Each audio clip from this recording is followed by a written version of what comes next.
there's always a risk when an artist tries something outside of their usual genre. In the case of country singer Dwight Yoakam's uncountry song Nothing, and in Michael's opinion, that risk bears a tremendous reward. Does Clay agree? Welcome to I Got a Song. Welcome one, welcome all. This is I Got a Song. We are the premier average podcast about exceptional music. My name is Michael. I'm taking the reins today. Along with me is co-creator, co-host, and producer extraordinaire at large, Clay Collins. What's up, buddy? Hello, sir. That was a heck of an intro. Thank you for that. Well, a little lack of sleep and a little extra caffeine will do that for me. I'm gonna take you on a ride today. Hey, oh man, I'm ready. You're a tired guy, man. You've been flying, or traveling. Oh yeah, yep. But you're here and you're ready to rock. Flossing and flying, and now I'm ready to rock. Let's do this thing. Okay. Clay, how you doing, man? I'm having a good day so far. We're recording. Well, it's in the morning for me. It's in the evening for you, where you're in Lagos, I believe. Yes, sir. Lagos, Nigeria. So I'm. It's about almost a 12-hour flight from the States, and I'm hanging out in this hotel room, and I would say having a great time. And I am now that I'm recording, but up to this point, it was just a mediocre time. But Clay, scale of 1 to 10, fun factor today. Tell me. Well, now that I'm here in the rock closet making I Got a Song, it's about a 9. It's same. Yeah. For those of you who don't know, which is practically all of you, Clay and I have done this scale of 1 to 10 thing since high school, college. Oh, probably. I mean, just easily, just really long time. And it's like we'll spring a random scale. We'll be eating tacos. Clay, taco scale of 1 to 10. And then you usually ask, I mean, what am I rating? Taste, fun factor. Yeah. What factor? Just like an overall, or are we talking about like price bargain? Freshness, value. Yes, exactly. And so we'll break it down. Flavor, of course. We'll break it down and give something like 5 or 6 different scales out of 10, just for eating tacos. And fun factor for my day on a scale of 1 to 10. Right now is about a 9 and escalating. Okay, great. And so the podcast I Got a Song, scale of 1 to 10. Your overall enjoyment. Oh, it's probably like a 10.5. Oh my, off the scales. And one last question before we move on. Scale of 1 to 10. Okay. Scale of 1 to 10. We're still rating things. How do you feel about that acoustic panel that just came off of your wall and is resting on the back of your head? Oh, I give that one pretty low marks. That is not as fun. You have struggled mightily with the rock closet acoustic panels. And I was fixing it up so much yesterday, and it's the ones that are like right behind my head. You thought you had it. Why is it that? I mean, do you staple them? Do you pin them? Do you push pin them? Oh, I mean, what do you do? Double-sided tape? That doesn't work, by the way. That doesn't work. But I've got like a nail or a tack, and it seems to have come loose. My. Well, anyway. Moving on. So, what we do here at I Got a Song, before we move on, I feel like the last few times we've done a show, I know when I've hosted, I almost feel like I've forgotten to mention exactly how our format works. I've kind of taken for granted that people listening by now just know what we do here. So I'm going to take a minute to just kind of describe what we do. Yeah, give them the 15-second elevator pitch. Okay.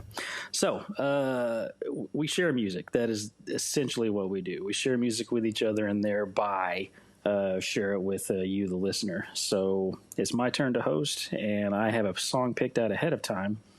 Here momentarily after I pitch a little intro discussion about said song, I will text a link to the song to Clay, and it's almost like a surprise. It's like opening a gift. It's just he has no idea. Every time. Yeah, every time I present to him, he presents to me, and we have a great time doing it.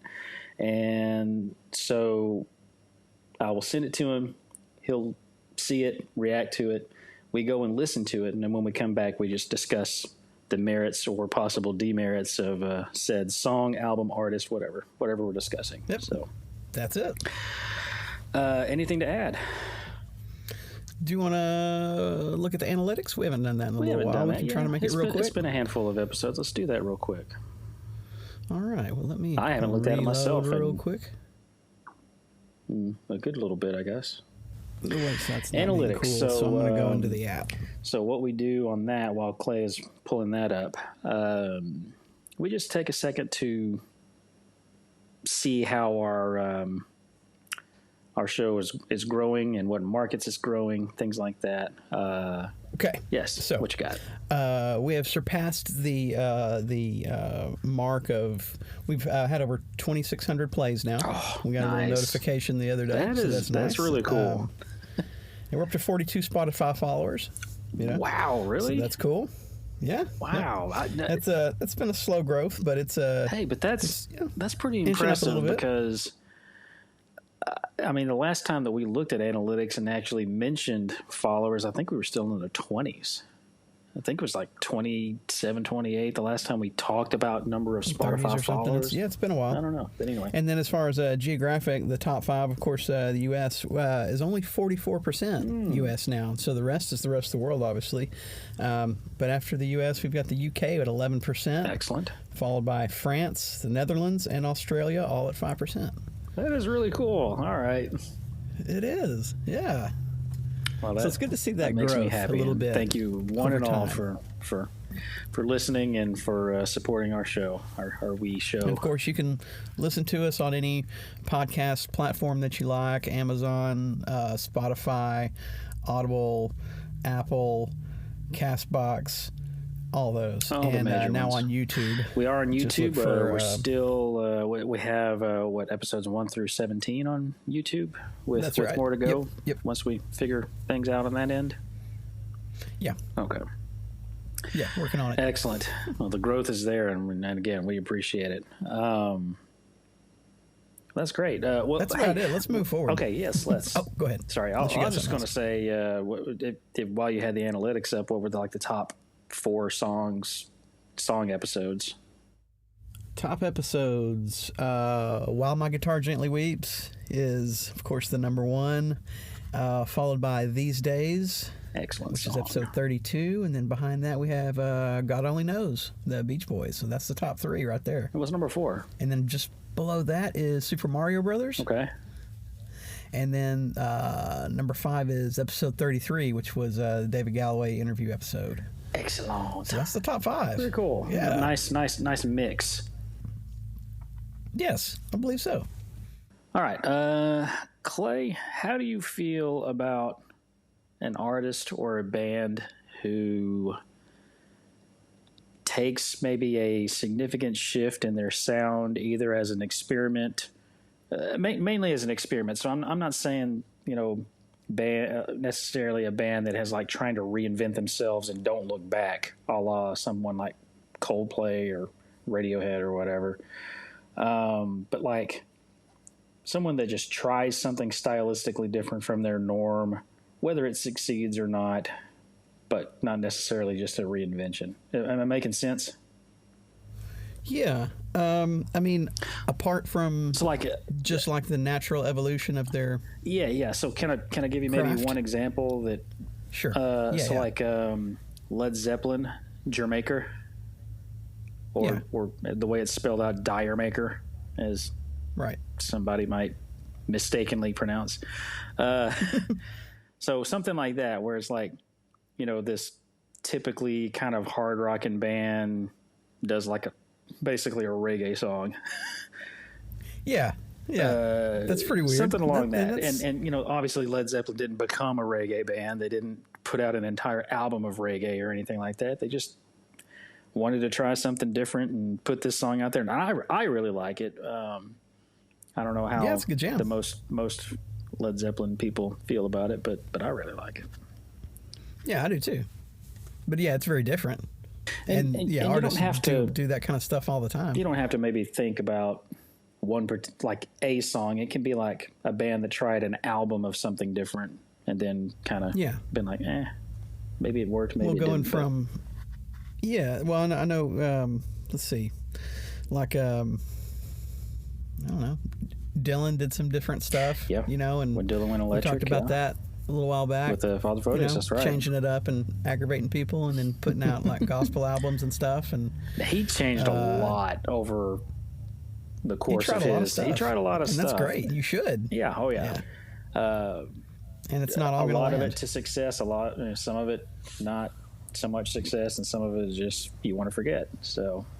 Yeah, but you try. Okay. You try stuff. And any like bands or artists kind of in your wheelhouse that have done that to varying degrees of success that you can think of? I'm thinking of one example in particular, but I wanted to see if you could come up with something else before I mentioned this one. Let's see here. Didn't Jay Mascis end up doing? No, that's just a side project, really. That Doom album I was thinking of. I didn't know he did a Doom album. Yeah, Chris has sent it to us a couple times. It's like a 40-minute song. Basically, is the album, and Jay Mascis is the guy, the main guy on it, or something. Yeah. I don't know. I'm really blanking on this, but well, can I offer one more example before I kind of get to my song? Yeah. What about like when the Pumpkins released the album Adore, and it was a lot more electronically influenced than previous efforts? Mm-hmm. Would that be a fair statement? That's true. Now, yeah. Now you have always said Adore is either one of your favorites or your absolute favorite Pumpkins album, right? Yes, I think it's. Yeah. Yep. Would you still say it's like your top, or Gish may have taken over? You went back to the roots. In the past year or so. Okay, but I like that. Adore for a very long time. I still think is one of their most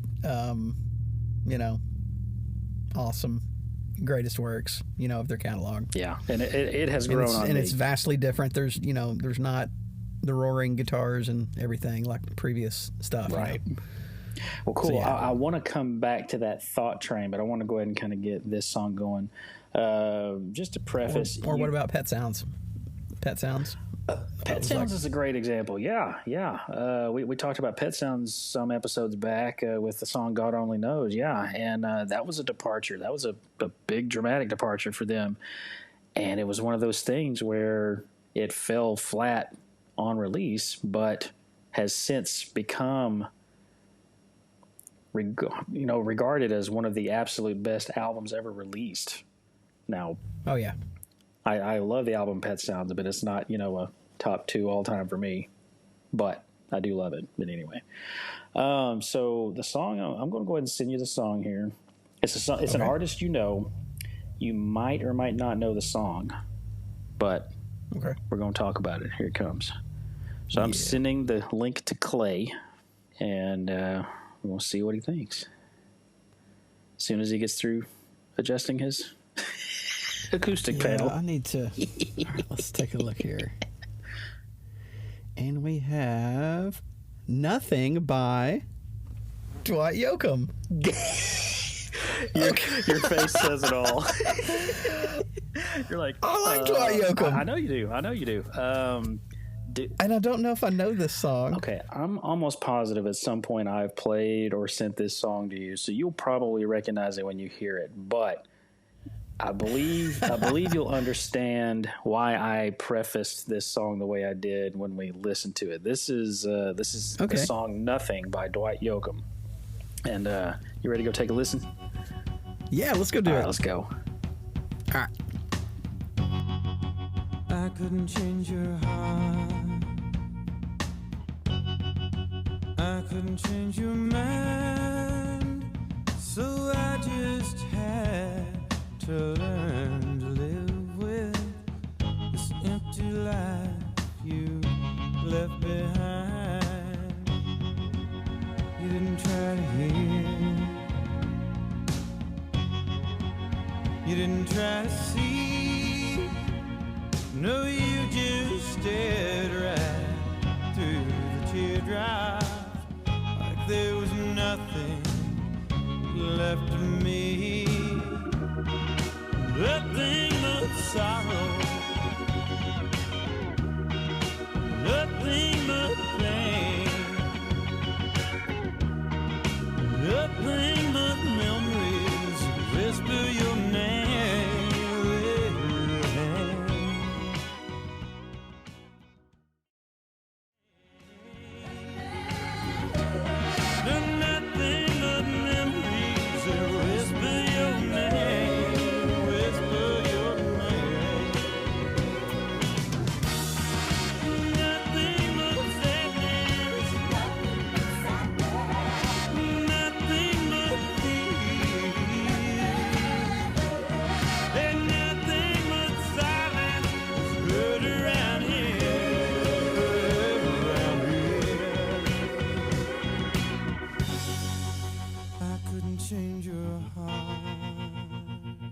All right, everybody, that was Nothing by Dwight Yoakam from the 1995 album Gone. One of my favorite Dwight Yoakam jams. Clay, I'm not sensing that it was necessarily your jam, and I kind of knew that going in, but okay. Let me hit you with the scale of 1 to 10. Just initial reaction right off the bat. Scale of 1 to 10 now. Go. Tell me. 7. Okay. That's probably about what I thought I would get, if that. There's a lot of elements that I like about it. I like Dwight Yoakam. I like some Dwight Yoakam stuff. This isn't really like you were mentioning, this isn't really a country, Okay. jam. I mean, it kind of is, but it's because it's him, but it's not a typical country jam. Right. And that's I bought I'm wondering, this. is that the case for, we're probably going to get into it, but I mean, is that the case for just this song, or is that the case for this album? It's the whole album, actually. The whole album is kind of regarded as a bit of an experimental departure for Dwight Yoakam. There's a lot of elements across songs in this album that up to this point Dwight Yoakam hadn't really gotten into yet. And it's interesting to note. So this album released late 1995. His previous album is called This Time, which released in 1993, just 2 years prior. This Time was a 3 times platinum album with several like chart-topping singles, one of which is 1,000 Miles from Nowhere, which is my absolute favorite Dwight Yoakam song. It is, I love that track. Just an amazing song.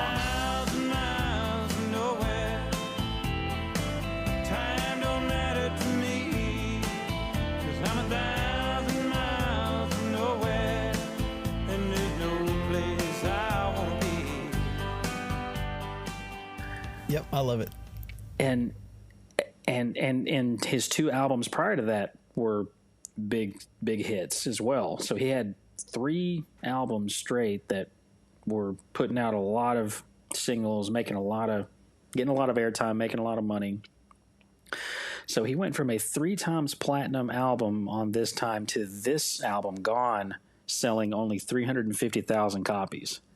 Wow. And I'm proud to say that I am one of that 350 because I bought it the week it released because I heard this song, Nothing, on the radio, and it was one of like very early CDs that I bought. It might have been like the 4th or 5th CD I bought. Wow, that is so cool. Yeah, and I still have it. I still have that CD. So it was a commercial flop. Yes, commercial flop, and it followed up a big one. It followed up a big one, and he has not had a top 10 country hit since. Oh. Now he's gotten into a lot more things. Like he kind of leaned into some acting. He's acted in some pretty big movies, like Sling Blade, Panic Room. Oh, he was good in Panic Room. Yeah, he was good in Sling Blade. Oh man, Sling Blade is unforgettable. Yeah. And without spoiling much, people that we hate, like antagonists, like we talked about Nurse Ratched from One Flew Over the Cuckoo's Nest. He's up there with her as far as like people that you hate, despicable like antagonists. Grade A dirtbag. Yes, he plays that so well, and it's really kind of a shame he didn't get any kind of award recognition for that because he was despicable. But he was a piece of trash. Anyway, what a great performance! But he had gotten into some acting. He's done some behind the camera work. He's done some like directing and stuff like that. What? I did not know that. Yeah. But so prior to this album releasing, he's very much a country artist, but kind of I don't know what you consider traditional country versus modern country versus pop country, that sort of thing. But he didn't really fall in any of it. He is different. He's kind of different. There's something about him. He kind of coined his own sound, almost like Johnny Cash in a way, where it was like a sound was built around the kind of music he was playing, which I believe they call the Bakersfield sound. Mm-hmm. And you can hear it in his first 2 or 3 albums, especially the kind of sound that Dwight Yoakam did. And he's got kind of a nasally voice a little bit, that we've talked before about, vocalists, and sometimes it's kind of a high hill to climb to like Geddy Lee or Billy Corgan, some of those guys. And I don't think Dwight Yoakam's to that degree, but if nasally voices or, borderline yodeling bothers someone, then Dwight Yoakam's probably going to bother you. So yeah, probably. Yeah. Having said that, yeah, there's not, like, his voice is almost cleaned up to a degree in this song. Nothing like you can tell it's Dwight Yoakam, and there's places where the kind of the nasally sound comes out, but the first verse that he sings doesn't really sound like him, Let me ask you this: is this country? I guess without. Okay, what? I was just going to say, is this country? Is this song country? If it weren't Dwight Yoakam, the fact that it's him, I gotta say, yeah, but it's not country. I mean, it is. I don't know. I guess it's kind of country adjacent, but I don't know if there's a lot of elements in there that kind of you don't necessarily find or at least in this era of country. I mean, there's all kinds of things happening in the country. Yeah, for 1995, this is really weird. But I wonder if people thought this was like, I like think career people suicide. thought. I mean, it's like, is this the time to make your art album? Yeah. I kind of feel like he wanted to do something different, and the crowds just kind of, left the room.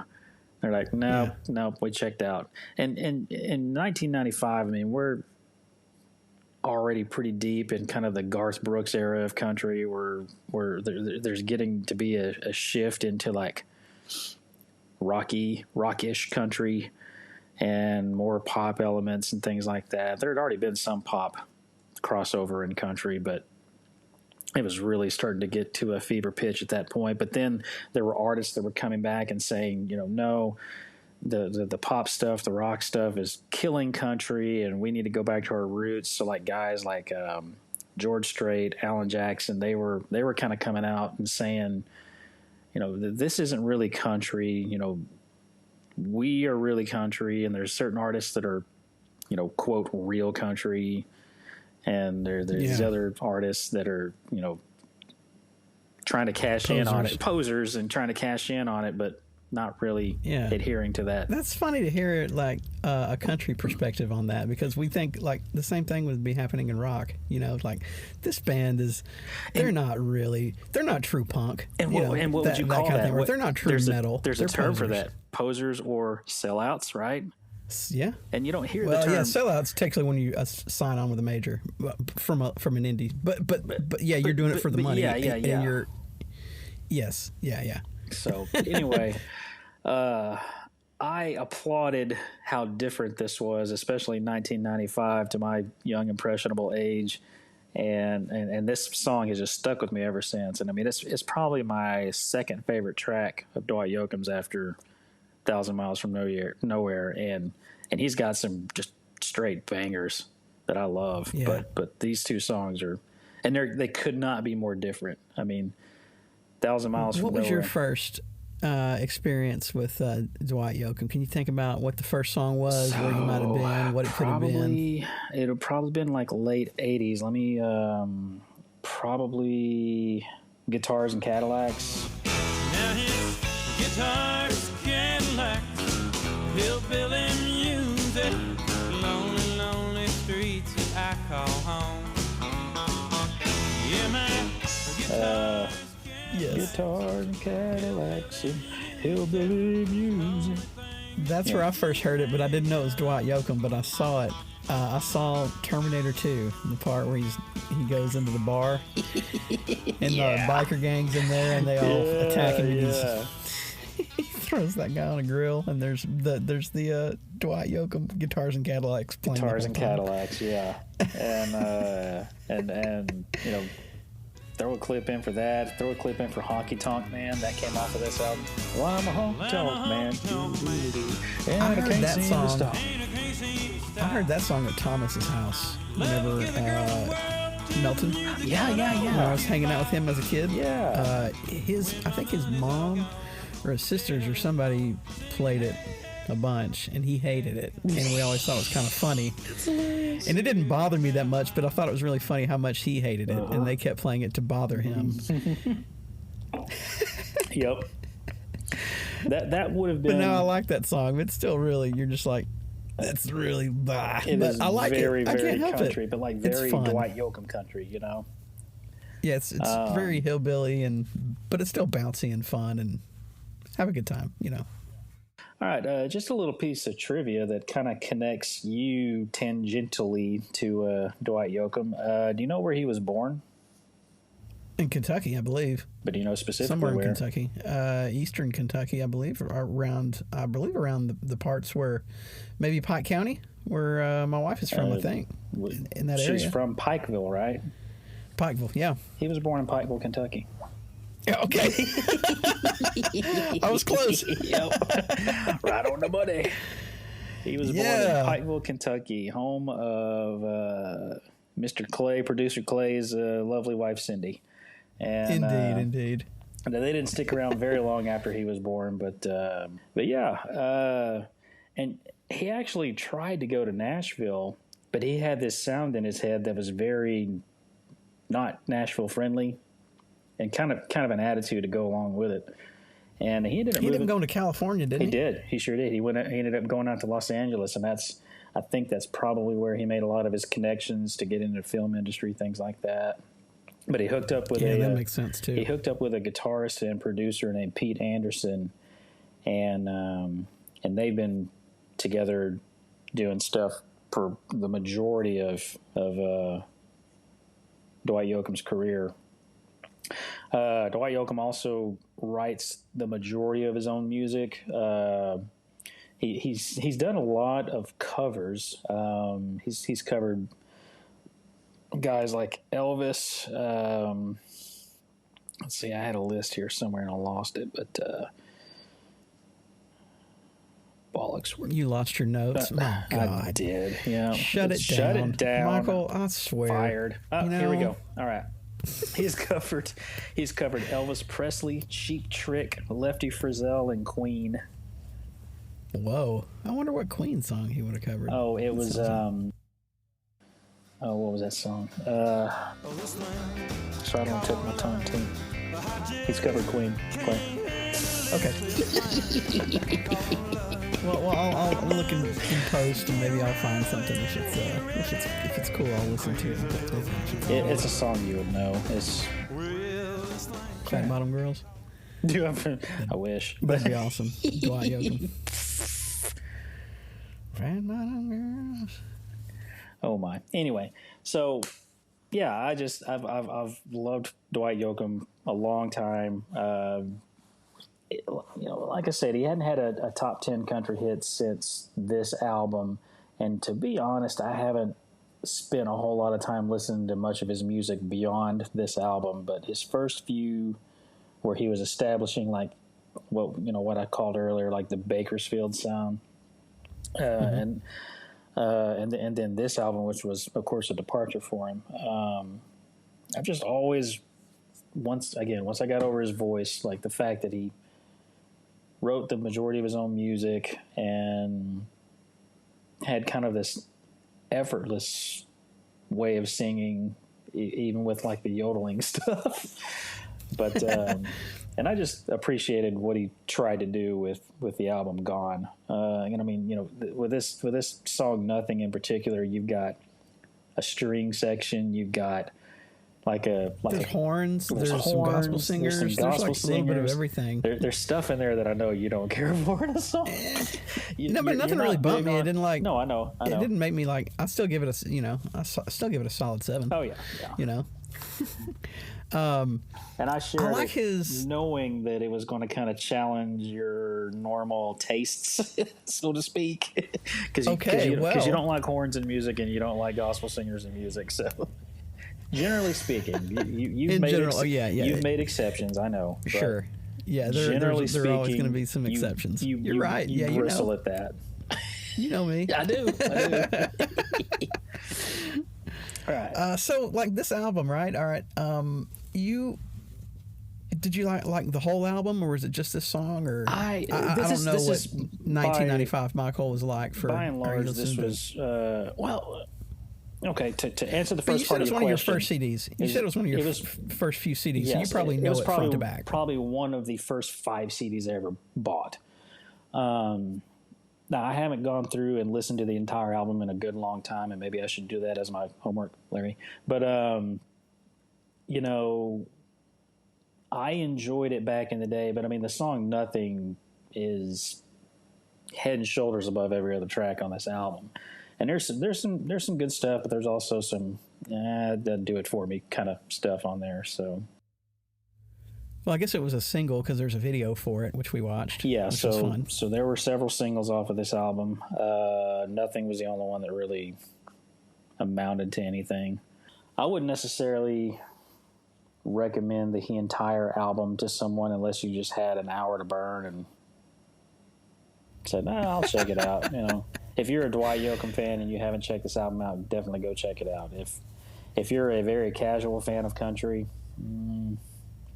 Yeah, if you're a casual fan of anything, I just really wouldn't recommend it, honestly, except for this song. But so this is the standout track, though. Oh sure. Yeah, no doubt.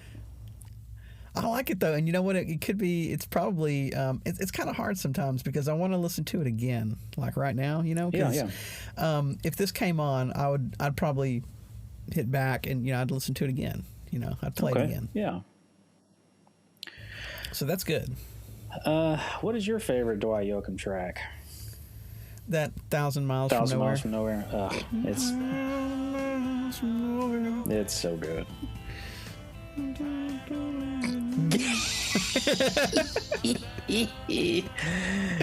then that I'm gonna pull up let me pull up. I bet I've got let me see how many liked Dwight Yoakam songs I've got in my Spotify here, because I know he's in there.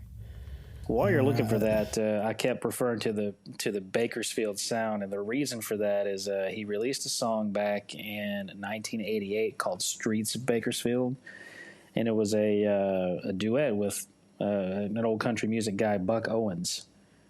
And Dwight Yoakam and Buck Owens have always been just a pair in country music. And Buck Owens was kind of one of his major influence. I won't even say kind of. I'm pretty sure he was one of Dwight's major influences when he was getting into music. And then, of course, to record a duet and really kind of give birth to this very small subset of country that really only he and Buck Owens seem to occupy.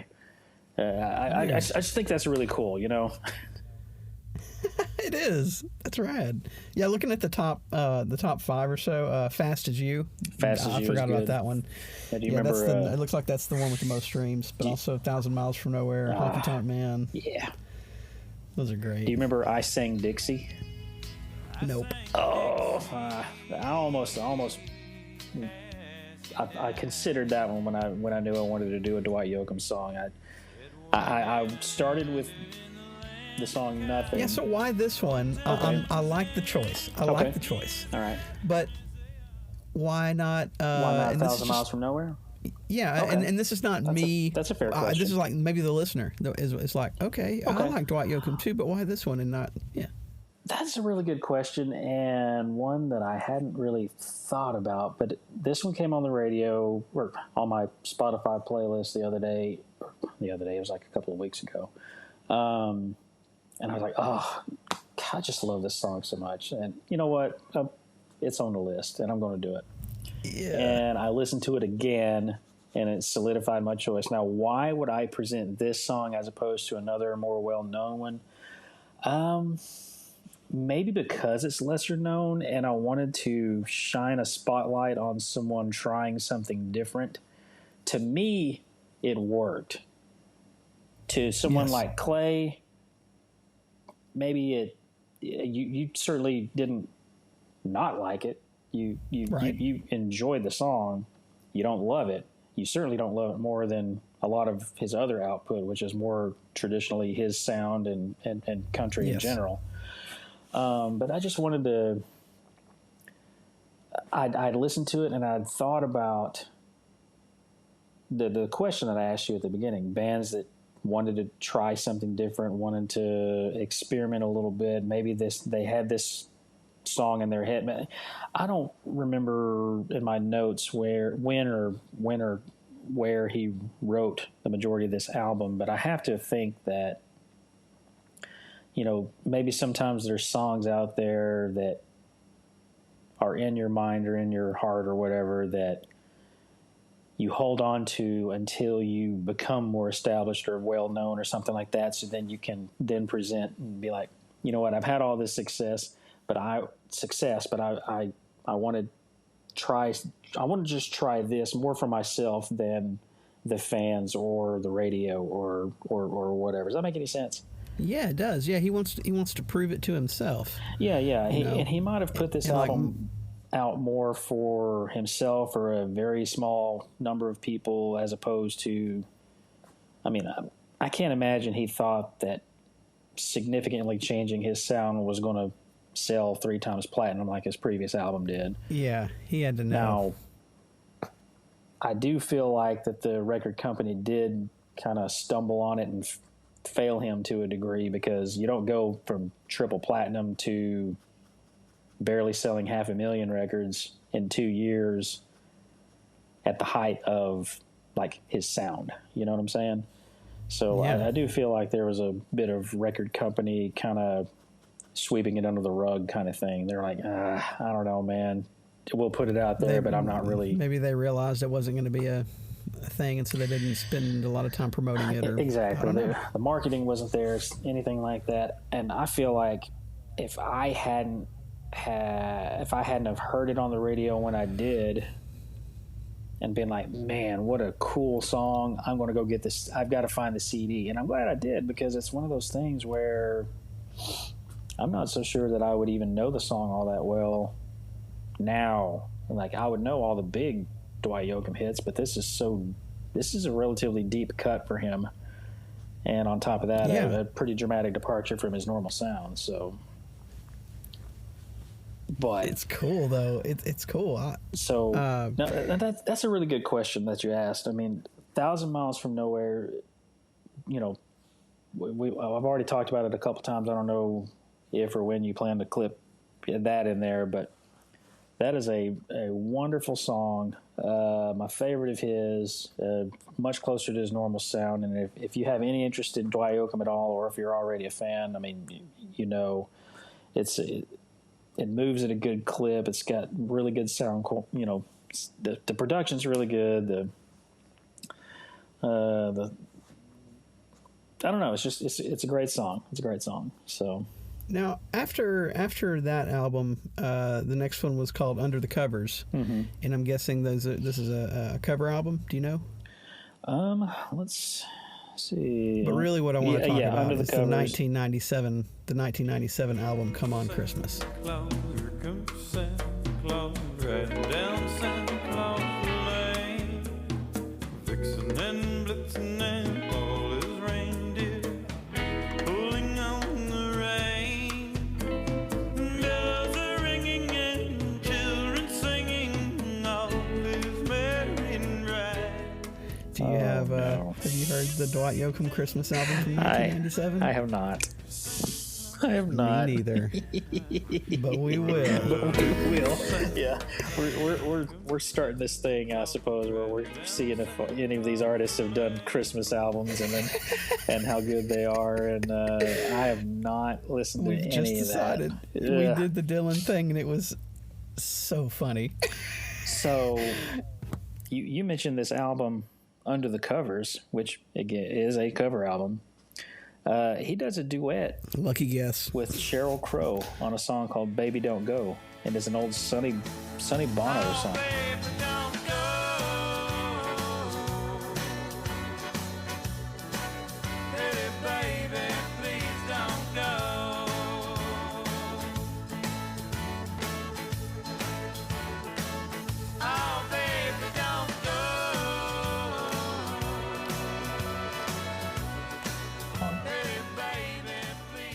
of Sonny and Cher fame. Yeah, and he covers what looks to be a Rolling Stones song called "The Last Time," and then a song called "Things We Said Today" by a little-known duo of guys named John Lennon and Paul McCartney. I don't know who those guys are. I don't think they amounted to much. Random. Randos. Anyway. Somebody trying to make it. Yeah. Bless their heart. Cold-blooded.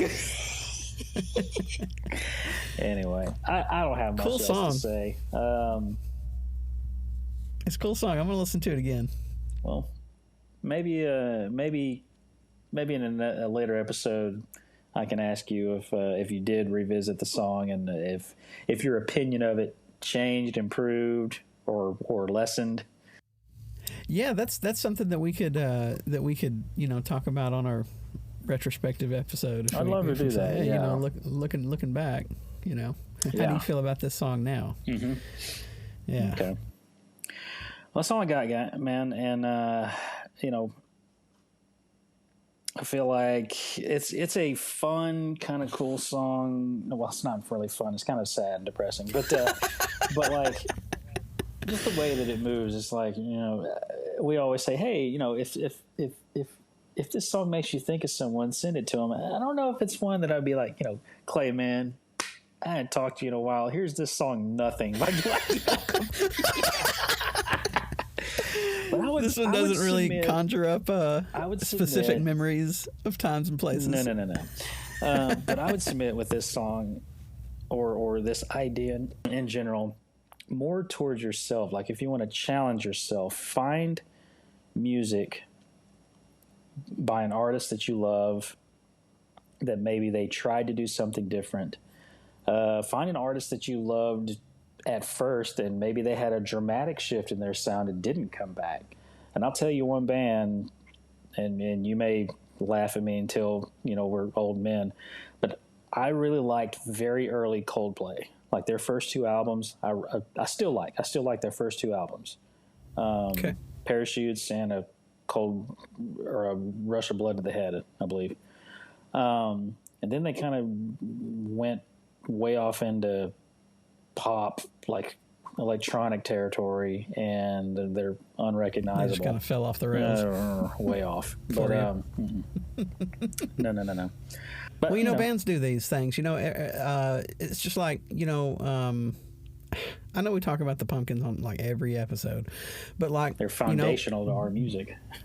Yeah, they did that concept album Autumn last year before, whatever. 33 songs of just stuff I don't care about, and I'm sorry, but he tried something. He put his heart and soul into it, like everything else, and God bless him.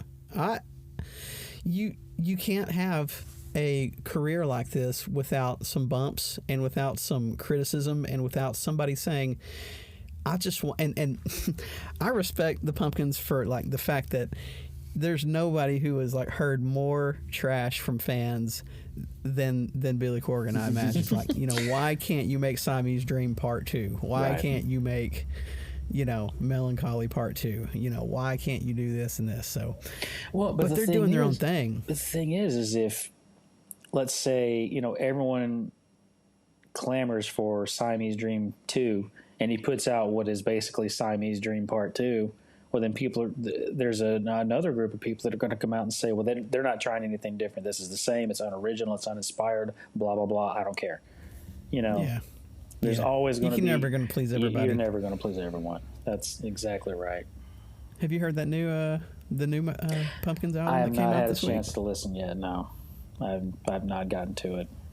But I hear anything about it. But I hear good things.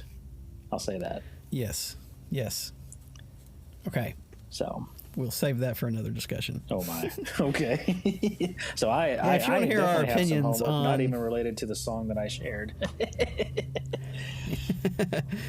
Awesome, man! You picked another cool song. I'm definitely going to give it another listen. And it's an untraditional, unsung track, kind of. Yeah. And that really kind of goes back to what we do, and it follows. It fits perfectly within our our format. It's almost like sharing the song with yourself. Like I said, it's more of one that you can challenge yourself with. Like, hey, did it land? Did it not? It landed with me. It didn't land with everybody. That's obvious, but it landed with me, and I appreciate that he tried something different and gave me another, tool in my gigantic toolbox of music to use in so many different situations. And it's these songs land. When they land with us, that's when they mean something. They're that's when they become part of the show. And so, like, sometimes they're hits, and sometimes they're just not. We